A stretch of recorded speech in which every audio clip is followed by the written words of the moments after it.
ये 8 साल का लड़का अपने बाप को बोल रहा है भाई साहब। बोला इतनी क्यूट और ब्यूटीफुल की लगता है पापा पढ़ाती रहे पढ़ाती रहे पढ़ाती रहे। 40 मिनट का पीरियड ऐसा लगता है 5 मिनट में खत्म हो गया। मैंने उसको कान पकड़ के डांटा। मैंने कहा नालायक, यही सीखा, यही संस्कार है। जो मैडम पढ़ाती है, शिक्षा का दान देती है, तुझे ज्ञान देती है, उसे हमेशा अपनी मां समझना चाहिए। मेरे बच्चे ने पलट के जवाब दिया, पापा आप हरदम अपनी जुगाड़ में रहते हो। फोटोग्राफर भी वही बनता है जिसको बचपन से दूसरों के घरों में झांकने की आदत होती है भाई साहब। बाद में वो कैमरामैन हो जाता है। इसलिए इनके पीछे मत पड़ो। कैमरामैन, सही बता रहा हूं, आपने देखा होगा जितने भी फोटोग्राफर होते हैं, किसी भी शादी समारोह में चले जाओ, जितने भी कैमरामैन होते हैं दूल्हे का फोटो दूर से लेते हैं, दुल्हन का क्लोजअप लेते हैं। एक शादी में मैं चला गया, फोटोग्राफर लगा हुआ था, दूल्हे दुल्हन का चेहरा कहीं ऐसे करे कहीं ऐसे करे, कहीं ठुड्डी ऐसे, कहीं गाल कहीं बाल। मेरा दिमाग खराब हो गया। मैंने कहा कर क्या रहा है? वो बोला भाई साहब आप बीच में डिस्टर्ब मत करना, मैं दुल्हन को अपने हिसाब से एडजस्ट कर रहा हूं। अरे मैंने कहा अगर आज की रात तू करेगा तो दूल्हा कब करेगा यार उसको एडजस्ट? मैंने कहा जिसको जिम्मेदारी मिली है उसी को एडजस्ट करने दें। ये फोटोग्राफरों को मैं प्रणाम करता हूं, वीडियोग्राफर को मैं प्रणाम करता हूं, तराना की पूरी जनता को मैं प्रणाम करता हूं, पीछे बैठे दुबली पतली काया के विधायक महोदय को भी मैं प्रणाम करता हूं। नहीं, हमारे यहाँ के विधायक जी का वजन इनसे भी ज्यादा है। अनिल साहब से लंबे अरसे बाद मुलाकात हुई है। शशिकांत भाई कह रहे थे कि अगली बार मंत्री होंगे। अगर मेरे को पूरा सुन लिया तो 2018 में चुनाव है, हो सकता है मुख्यमंत्री भी हो जाएं। क्या दिक्कत है? मैं विधायक महोदय के चरणों में प्रणाम करता हूं, चरणों में लगी हुई धूल को प्रणाम करता हूं, धूल में लगे के कण को प्रणाम करता हूं, कण में छिपे हुए अणुओं को प्रणाम करता हूं, प्रत्येक अणु में छिपे हुए परमाणुओं को प्रणाम करता हूं, प्रत्येक परमाणु में छिपे इलेक्ट्रॉन प्रोटॉन न्यूट्रॉन को प्रणाम करता हूं। कुल मिला के मैं अशोक सुंदरानी विधायक महोदय को इलेक्ट्रॉनिक प्रणाम करता हूं। एक बार तालियां बजा करके हम उनका स्वागत करें, अभिनंदन करें। भाई बढ़िया अशोक, वाह वाह। क्या मस्त लोग हैं आप लोग यार, अच्छे आनंद काट दिया आपने तो। आते ही बैठे, पूरी दुनिया जहां उधारी में चल रही हो, सामने कैश कलेक्शन पर नजर पड़ी, आनंद आ गया भाई साहब। भगवान करे पूरा कैश से ही भरा रहे। कैश इतनी आए कि तराना के लोग उठा के आलू प्याज के बारदाना में भर के लोग अपने घरों को ले जाएं। ये यहां की तराना की मस्ती है साहब।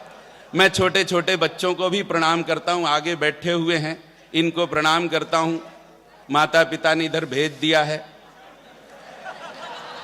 आप लोग गलत समझ रहे हो, और वो खुद पीछे बैठे हैं, बच्चों को आगे किया है उन्होंने।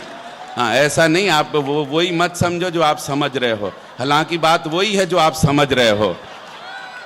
इन बच्चों को इधर मत भेजना। आ जाओ भाई साहब, आ जाओ। मुझे लगता है इस तरफ आदमी बनाने कोई फैक्ट्री लगी हुई है, जहां से हर साइज के आइटम निकल करके आ रहे हैं भाई साहब। इतनी थोक में तो पहली बार मैंने इतने आइटम निकलते हुए देखे हैं।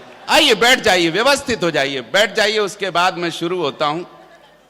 ये राम लक्ष्मण भरत शत्रुघ्न सब घुसे एक साथ, माता सीता की खोज में गए थे। मल्लिका शेरावत तक नहीं मिली है इनको। मैं इनको प्रणाम करता हूं। कमाल है भाई साहब, क्या राम सेतु बनाया हुआ है इन लोगों ने। बैठ जाइए, व्यवस्थित हो जाइए।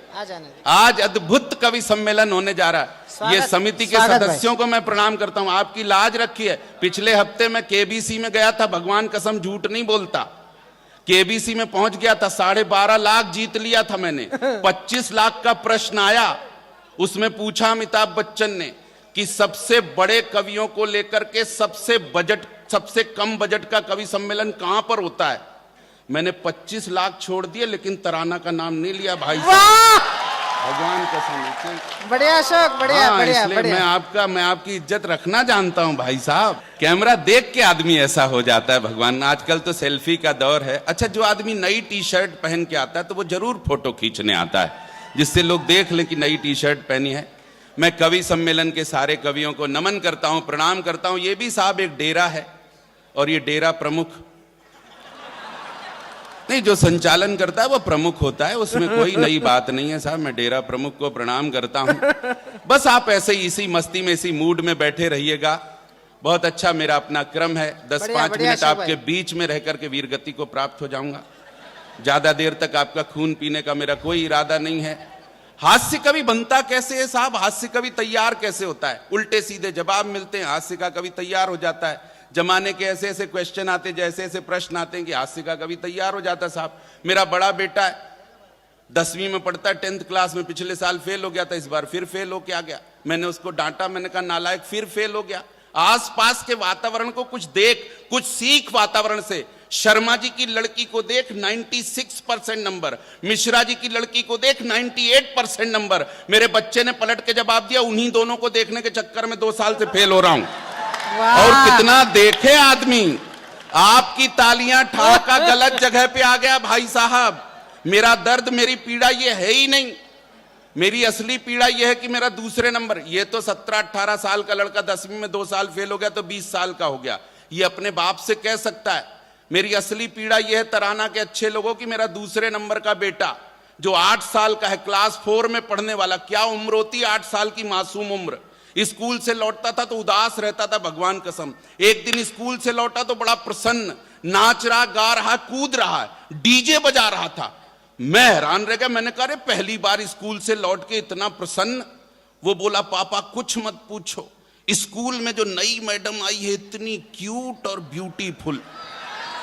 ये 8 साल का लड़का अपने बाप को बोल रहा है भाई साहब। बोला इतनी क्यूट और ब्यूटीफुल की लगता है पापा पढ़ाती रहे, पढ़ाती रहे, पढ़ाती रहे। 40 मिनट का पीरियड ऐसा लगता है 5 मिनट में खत्म हो गया। मैंने उसको कान पकड़ के डांटा। मैंने कहा, नालायक, यही सीखा, यही संस्कार है। जो मैडम पढ़ाती है, शिक्षा का दान देती है, तुझे ज्ञान देती है, उसे हमेशा अपनी मां समझना चाहिए। मेरे बच्चे ने पलट के जवाब दिया, पापा आप हरदम अपने जुगाड़ में रहते हो।